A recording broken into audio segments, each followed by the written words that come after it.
Real talk lang. Alam mo ba kung bakit hindi talaga nakakaganda sa isang relasyon ang silent treatment? Kasi imbis na ayusin ang problema, ginagawa lang nitong mas malalim ang pagitan yung dalawa. Hindi ito parang cooling down, kundi emotional punishment.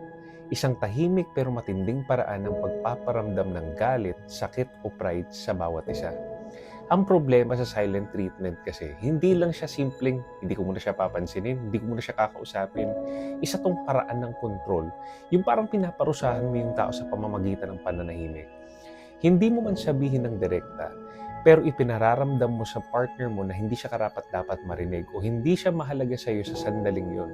At yun yung masakit. Yung alam mong buhay pa yung relasyon pero parang wala na sa loob ng mundo mo yung taong mahal mo.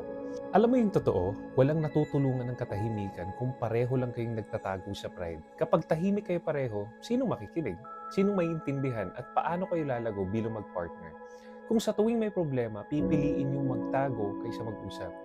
Minsan kasi akala natin kapag tahimik tayo, tayo yung nasa tama.